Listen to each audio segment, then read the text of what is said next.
자네, 혹시 올해 나이가 몇인가? 회장님의 손이 떨리고 있었습니다. 그 눈동자엔 분명 혼란과 충격, 그리고 아주 깊은 슬픔이 담겨 있었죠. 등기우편 하나 들고 간 제 앞에선 낯선 사내, 백발이 성성한 재벌 회장이 마치 오랜 세월을 건너 제 얼굴을 들여다보듯 묘한 눈빛으로 저를 뚫어지게 쳐다보았습니다. 그날 제 인생은 완전히 달라졌습니다.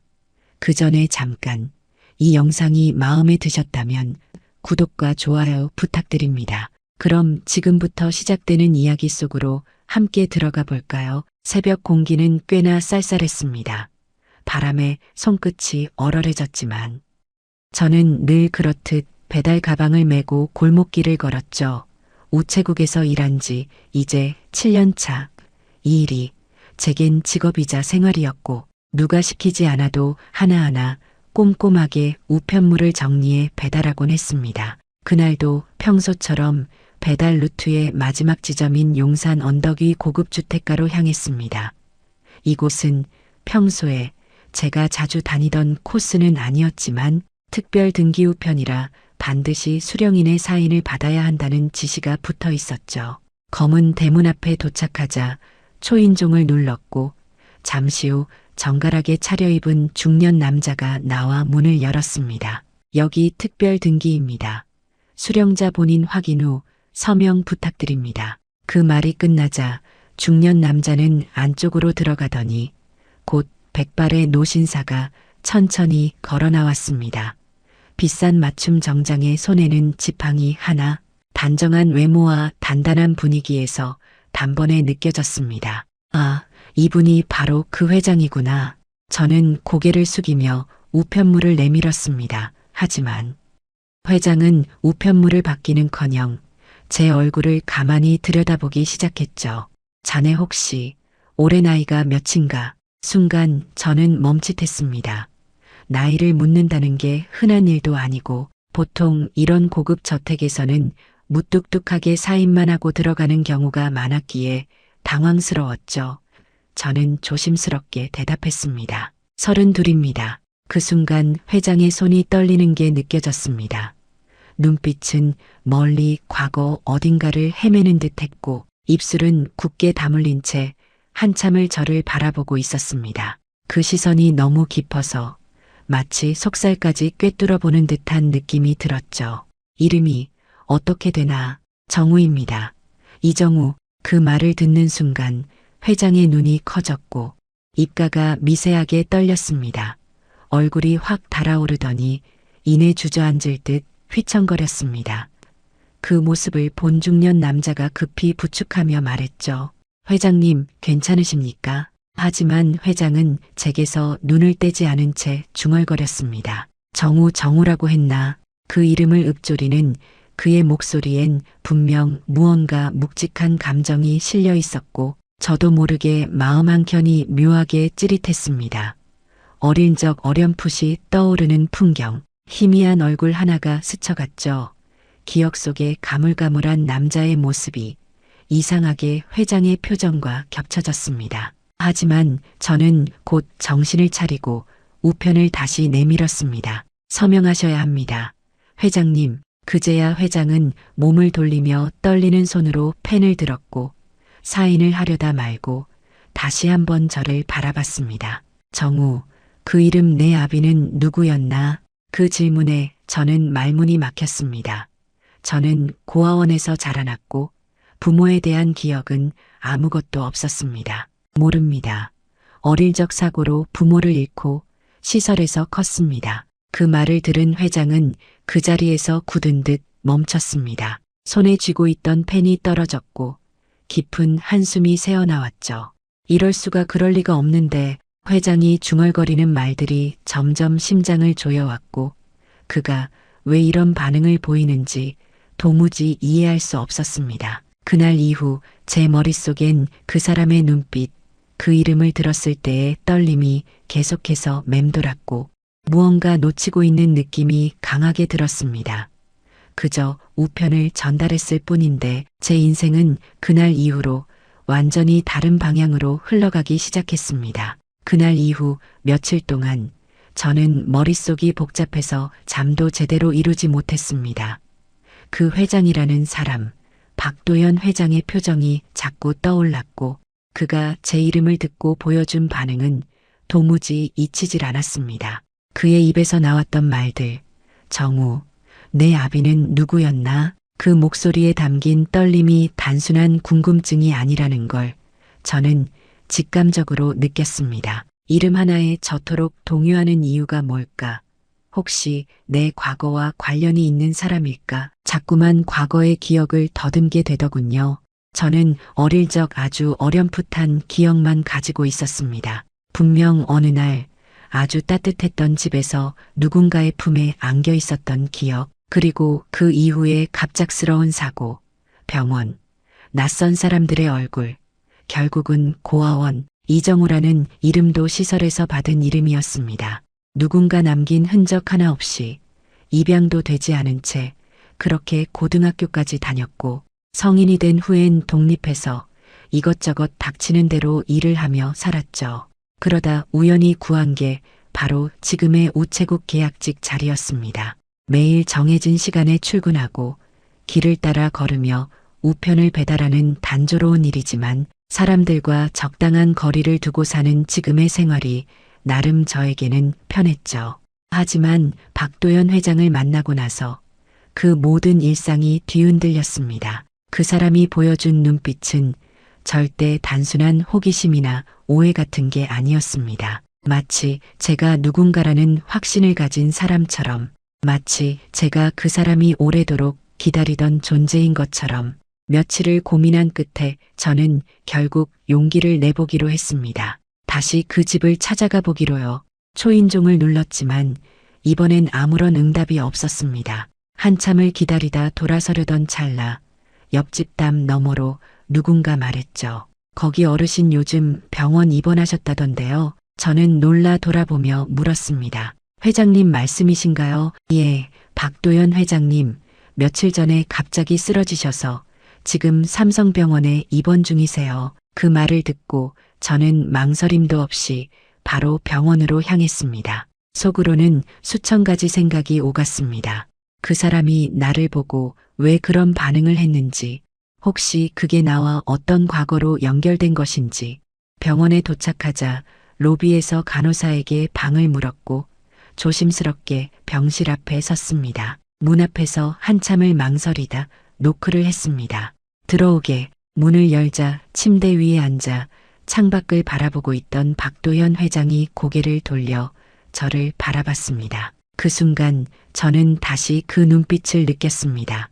그 깊고 멀리서 온 듯한 눈빛이 또다시 저를 붙잡았죠.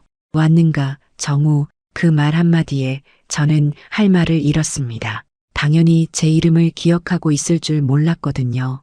그날 이후 자네가 계속 마음에 걸렸네. 회장은 그렇게 말하며 손짓으로 의자에 앉으라 권했습니다. 자네를 보는 순간 옛 기억이 떠올랐지. 25해 전 내 아들이 실종됐네. 당시 5살이었고 이름은 정우였어. 그 순간 저는 마치 누군가가 제 머리를 세게 내려친 것처럼 멍해졌습니다. 25년 전 5살 정우라는 이름. 회장은 주머니에서 조심스럽게 낡은 사진 한 장을 꺼냈습니다. 그 속엔 유치원 복장을 한 아이가 있었고 놀랍게도 그 얼굴이 어릴 적 제 얼굴과 너무도 닮아 있었습니다. 사진 속 아이는 환하게 웃고 있었습니다. 어딘가 낯설지 않은 웃음이었고 그 눈매, 입꼬리, 심지어는 오른쪽 눈 아래 작은 점까지 모든 게 저와 너무 닮아 있었습니다. 저는 무의식 중에 손을 뻗어 사진을 들여다봤습니다. 작은 숨소리 하나까지 조심스러웠고 가슴속 어딘가가 미세하게 떨렸습니다. 이 아이가 정말 회장님의 아들입니까? 그렇다네. 내 아내가 세상을 떠난 지 오래됐고 이 아이 하나만이 내 유일한 가족이었지. 하지만 어느 날 휴가차 바다에 갔을 때였다네. 잠깐 한눈을 판 사이 아이가 실종됐고 그 뒤로 전국을 뒤져봤지만 결국 찾지 못했네. 회장의 눈가에 깊은 주름이 잡혔습니다. 그 속엔 세월을 견딘 슬픔이 켜켜이 쌓여 있었고 그 말 한마디마다 무겁고 깊은 후회가 느껴졌습니다. 아이는 조난으로 익사했을 거란 판정이 났지만 나는 포기할 수가 없었지. 그리하여 해마다 생일이 되면 작은 선물을 준비해 두곤 했네. 그는 손을 뻗어 침대 옆 서랍을 열었고 그 안엔 작고 오래된 나무 상자가 있었습니다. 상자를 열자 줄이 끊어진 장난감 기차 하나, 빛바랜 그림책, 그리고 그 위에 얹힌 낡은 목걸이 하나가 보였습니다. 그걸 보는 순간 제 눈이 커졌습니다. 저도 있었습니다. 어릴 때 목에 걸고 다녔던 거랑 똑같아요. 끈이 닳아 끊어졌는데. 한동안 가슴 한켠에 넣어두고 살았죠. 저도 모르게 목덜미를 더듬었습니다. 거긴 여전히 희미한 끈 자국이 남아 있었고 그 느낌 하나가 머릿속 어딘가에 있던 막혀있던 문을 살짝 열어젖혔습니다. 회장은 저를 바라보며 고개를 끄덕였습니다. 정우야, 혹시 그 아이가 내가 아닐까? 내 마음 한구석이 자꾸 그렇게 말하고 있다네. 그 말에 저는 얼어붙은 듯 입을 다물었고 머릿속이 소용돌이 치는 듯 어지러웠습니다. 말이 안 된다고도 할 수 없었고 말이 된다고 확신할 수도 없었습니다. 하지만 이상하게 마음 한쪽이 그 말을 부정하지 않고 있었죠. 회장은 조심스레 손을 내밀었습니다. 정우야, 혹시 괜찮다면 검사를 한번 해보지 않겠나. 너무 무리한 부탁일지도 모르지만 이 나이에 내 마지막 소원이 될 수도 있을 것 같아서.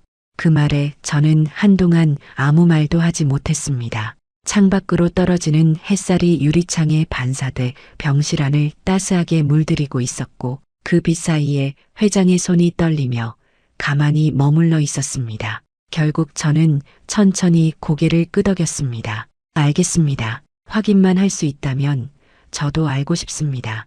제 과거가 진짜 어떤 모습이었는지.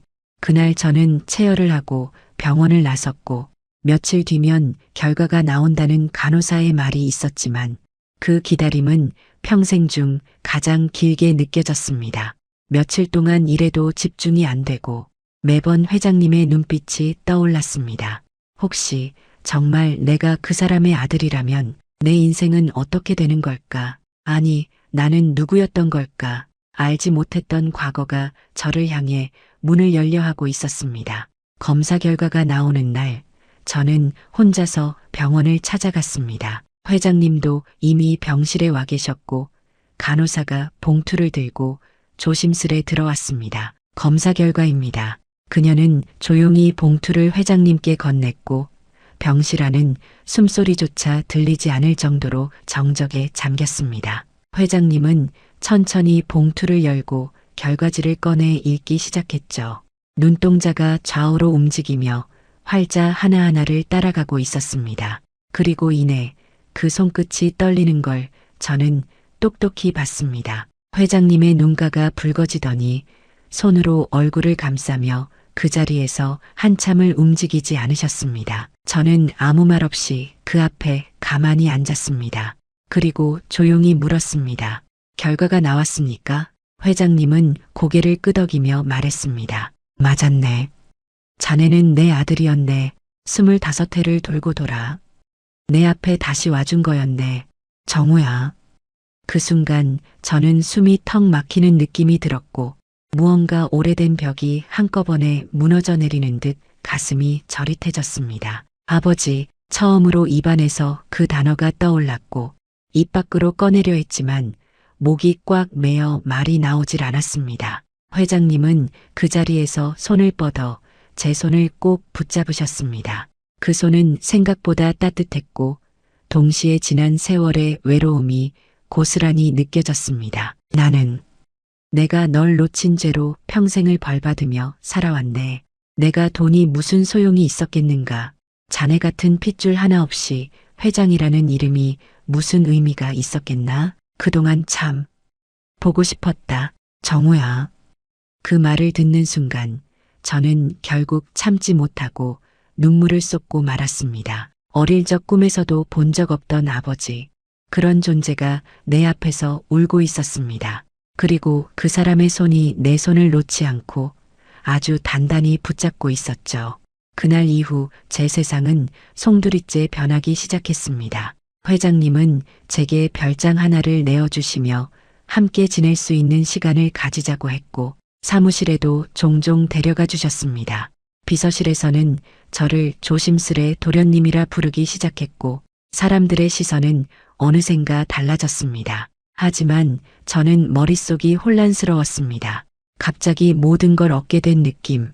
그렇다고 해서 제 안에 쌓였던 허전함이나 외로움이 단번에 사라지진 않았거든요. 회장님은 자주 저를 불러 함께 식사를 하셨고 그 자리에서 제 어린 시절을 자꾸 물으셨습니다. 정우야, 그때 고아원 이름이 뭐였더라? 어릴 땐 어떤 음식 좋아했니? 혹시 기억나는 꿈은 없었니? 그런 질문들 속에서 저는 점점 제 안에 묻혀있던 기억들을 더듬기 시작했습니다. 작은 손에 들고 있던 빨간 고무공, 밤에 울며 이불 속에서 들리던 어떤 남자의 목소리, 그리고 바닷가에서 아스라이 들려오던 정우야, 저쪽으로 가지 마. 그 외침, 분명히 있었던 기억들. 그게 거짓이 아니라는 걸 이제야 알 수 있었죠. 저는 혼자 중얼거렸습니다. 그 바닷가 그게 마지막이었구나. 이제야 모든 조각이 조금씩 맞춰지기 시작한 느낌이었습니다. 회장님은 매일 아침 문 앞까지 저를 배웅하시며 말하셨습니다. 오늘도 잘 다녀오너라, 정우야. 그 말은 무심하게 들릴 수 있었지만 제겐 그 어떤 말보다 따뜻했습니다. 시간은 흘렀고 회장님과의 관계는 점점 더 가까워졌습니다. 서로를 알아가며 쌓인 이야기들은 마치 오래된 앨범을 한 장 한 장 넘기듯 조심스럽고도 소중했습니다. 그러나 세상 일이란 게 꼭 아름답기만 하진 않더군요. 저를 바라보는 모두의 시선이 늘 환영만은 아니었습니다. 회장님의 조카, 박윤철. 그는 회장님의 동생의 아들이었고 그동안 그룹의 후계자처럼 살아온 사람이었습니다. 사내에서는 이미 영향력도 컸고 그 자신도 언젠간 이 모든 걸 물려받을 거라 확신하고 있었죠. 그런 윤철이에게 갑작스레 등장한 잃어버린 친아들의 존재는 곧 위협이었습니다. 그날 회장님 댁에서 열린 가족 식사 자리. 저는 처음으로 박윤철과 마주 앉았습니다. 정중한 척 인사를 나누긴 했지만 그의 눈빛은 차가웠고 말끝마다 날이 서 있었습니다. 정우 씨, 참 운이 좋으셨네요. 길 잃은 아이가 우연히 금으로 된 집을 찾아온 셈이니 그 말은 분명한 경계였고 다른 가족들도 어색하게 웃으며 고개를 숙였죠. 회장님은 이를 알아채셨는지 조용히 말하셨습니다. 윤철아, 말이 지나치구나. 정우는 내 아들이며 앞으로 우리 집안의 정식 구성원이 될 사람이란다. 그 말에 식탁 위 공기가 싸늘해졌습니다. 윤철은 억지 미소를 지으며 말했죠. 아닙니다. 큰아버지, 저도 이제 받아들일 준비가 되어야겠죠. 하지만 그의 말투는 전혀 그런 뜻이 아니었습니다. 그날 이후부터 저는 느낄 수 있었습니다. 윤철이 내 동선 하나하나를 지켜보고 있었고 회사 안에서도 은근히 뒷말이 돌기 시작했습니다. 정우 씨가 회장님의 친아들이라는데 사실일까? 그렇게 중요한 자리를 단번에 차지하게 될까? 윤철 전무가 곱게 볼 리 없지. 저는 그런 시선을 애써 모른 채 하며 회사 생활을 이어갔습니다. 회장님은 자주 말씀하셨습니다. 정우야, 사람의 자리는 혈연으로만 정해지는 게 아니란다. 너 스스로 자리를 증명해야 한다. 사람들이 너를 존중할 수 있도록 말이지. 그 말은 큰 울림이었고 저는 다시 마음을 다잡았습니다. 더 열심히, 더 진심으로 회장님의 사람으로 인정받고 싶었습니다. 하지만 그런 제 진심과는 달리 윤철은 조용히 칼을 갈고 있었던 것 같습니다. 어느 날 회사에서 외부 감사가 들이닥쳤습니다. 공금 유용, 문서 조작, 모두 제 이름이 걸린 문서에서 발견되었다는 것이었죠. 저는 하얗게 질려 아무 말도 할 수 없었습니다. 제 결백은 분명했지만 증거라는 게 제 노트북과 사무실에서 나온 것이라 변명의 여지가 없었습니다. 회사 분위기는 얼어붙었고 임원진 회의에서는 회장님 아들이라는 이유로 특혜를 주면 안 된다는 말까지 나왔습니다. 그날 밤 회장님 방으로 불려갔습니다. 회장님은 조용히 제게 물으셨습니다. 정우야, 자네 정말 아니지? 저는 고개를 들어 단호히 말했습니다. 아닙니다. 회장님, 전 그런 짓 하지 않았습니다. 정말로요. 회장님은 눈을 감고 조용히 숨을 내쉬셨습니다. 내가 믿네. 나는 내 아들을 믿는다. 그 말 한마디에 저는 눈물이 왈칵 쏟아질 뻔했습니다. 세상이 모두 등을 돌려도 한 사람, 단 한 사람만이라도 나를 믿어주는 사람이 있다는 것이 그토록 큰 힘이 될 줄은 몰랐습니다. 그날 밤 저는 결심했습니다. 이 모든 누명을 벗기 위해 무슨 수를 써서라도 진실을 밝혀야겠다고요. 저는 다음날 새벽부터 회사에 나갔습니다. 직접 증거를 찾지 않으면 이대로 쫓겨나도 할 말이 없을 것 같았기 때문입니다. 감사팀이 압수한 제 노트북과 문서들, 그 안에 조작된 흔적이 분명히 있을 거란 믿음 하나로 동료들에게 조심스레 협조를 구했습니다. 다행히 같은 부서의 김 대리가 조심스럽게 제게 다가와 말하더군요. 정우 씨, 사실은요, 며칠 전 윤철 전무가 밤늦게 혼자 사무실에 들어간 걸 봤습니다. 그때 무슨 이상한 파일을 열고 있었던 것도 봤고요. 그 말에 저는 숨이 멎는 줄 알았습니다. 윤철, 역시 그 사람이었습니다. 저는 그날 바로 회장님께 보고드렸고, 회장님은 아무 말 없이 고개를 끄덕이신 뒤 법무팀장을 따로 불러 철저한 조사를 명하셨습니다. 며칠 후 회사는 발칵 뒤집혔습니다. 윤철의 컴퓨터에서 내부망을 통해 조작된 증거 파일, 그리고 그가 감사팀에 뒷돈을 건넨 정황까지 모두 드러난 겁니다. 회장님은 침묵 속에서 윤철을 불러 단 한마디만 하셨습니다. 내 손으로 널 끌어올렸지만 결국 너는 스스로 무너졌구나. 윤철은 체면도 없이 무릎을 꿇고 빌었지만 회장님의 눈빛은 이미 식어 있었습니다. 가족이라고 다 믿을 순 없다는 걸 내가 오늘 확실히 보여줬다. 그 말과 함께 그는 모든 직책에서 해임됐고 언론에 그 사실이 알려지며 사회적으로도 돌이킬 수 없는 파장을 일으켰습니다. 그 일이 있고 나서 회장님은 저를 조용히 부르셨습니다. 정우야, 자네는 끝까지 당당하게 나를 믿게 해줬고 자네 자신을 지켰다. 그게 얼마나 대단한 건지 자네는 아직 모를 게다. 그 말은 그저 칭찬 이상이었습니다. 아버지로부터 듣는 진심 어린 신뢰였고 평생을 돌아 이제야 받게 된 인정이었습니다. 회장님은 내게 회사의 일부 지분과 함께 후계자로서의 길을 제안하셨지만 저는 고개를 저었습니다. 아버지, 저는 그저 아버지 아들로 살아가고 싶습니다. 제가 제 손으로 만든 자리에서 제 이름으로 불리고 싶습니다. 그 말에 회장님은 잠시 눈을 감으시더니 이내 고개를 끄덕이며 웃으셨습니다. 그래, 그게 내 아들답다. 그날 이후 저는 예전처럼 다시 우편 가방을 들었습니다. 회사는 회장님이 다시 조율해 나가기 시작하셨고 저는 작은 마을에 있는 복지센터에서 어르신들을 위한 편지 배달 봉사를 시작했습니다. 내 손으로 직접 전할 수 있는 것, 그 따뜻함이 내겐 가장 큰 보람이었습니다. 회장님은 주말마다 그 마을로 저를 찾아오셨고 마을 어르신들과 함께 된장찌개를 나눠 드시며 웃음을 지으셨습니다. 누군가 말하더군요. 회장님 얼굴에 저런 표정 처음 봅니다. 아드님 덕분이겠죠. 맞습니다. 저는 그날 등기우편 하나를 들고 고개를 들었을 뿐이었습니다. 하지만 그 인연 하나로 잃어버렸던 가족을 되찾았고 제 존재를 인정받았습니다. 이제는 매일이 감사의 연속입니다. 어디서 살든 무엇을 하든 저는 더 이상 혼자가 아닙니다. 오늘 이야기를 들어주셔서 감사합니다. 영상 보시고 느끼신 감정 댓글로 함께 나눠주세요. 여러분의 한마디가 누군가에겐 큰 위로가 될 수 있습니다. 영상이 마음에 드셨다면 구독과 좋아요, 응원 부탁드립니다.